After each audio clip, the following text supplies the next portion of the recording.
Selanjutnya kabar menggembirakan datang dari sektor pangan. Produksi beras Indonesia tahun ini mencetak rekor tertinggi dalam 2 dekade.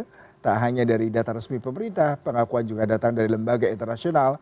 Di sisi lain, komunitas adat di Kasepuhan, Cisungsang, Banten menunjukkan ketahanan pangan juga bisa dibangun dari kearifan lokal.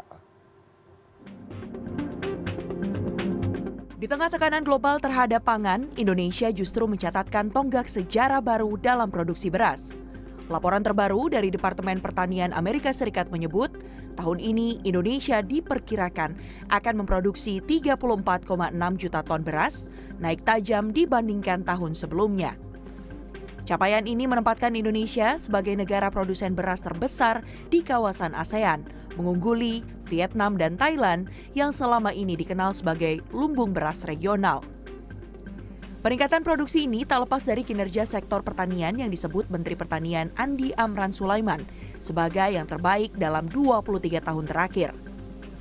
Bahwa produksi kita diprediksi, ini dari Amerika, itu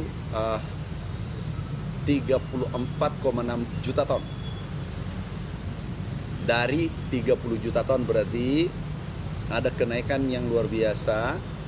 Sesuai data mereka, sesuai data BPS juga, produksi kita tertinggi selama 7 tahun terakhir. Ini kabar menggembirakan, semua data ini adalah data dari BPS, kemudian data real time dari Bulog. Namun di balik pencapaian skala nasional, ada kontribusi nyata dari komunitas-komunitas adat di berbagai penjuru negeri. Salah satunya Kasepuhan Cisungsang di Kabupaten Lebak, Banten.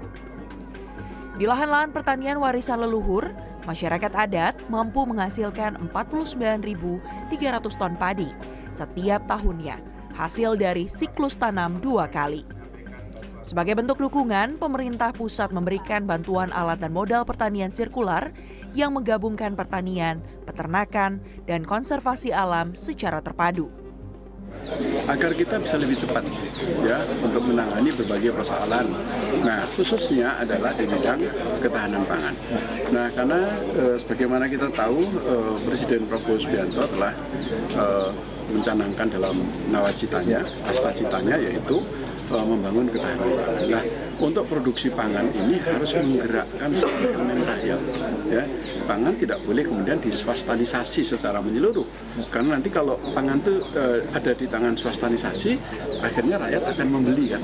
Nah, bagaimana rakyat petani tapi nanti harus membeli pangan? Namanya bukan petani. Nah, oleh karenanya petani-petani ini harus menjadi perhatian khusus.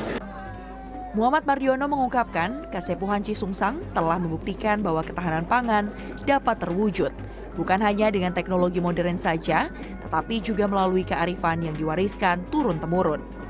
Mantan anggota Dewan Pertimbangan Presiden ini berkomitmen, pemerintah akan terus hadir bagi masyarakat adat untuk memastikan hak masyarakat adat terpenuhi.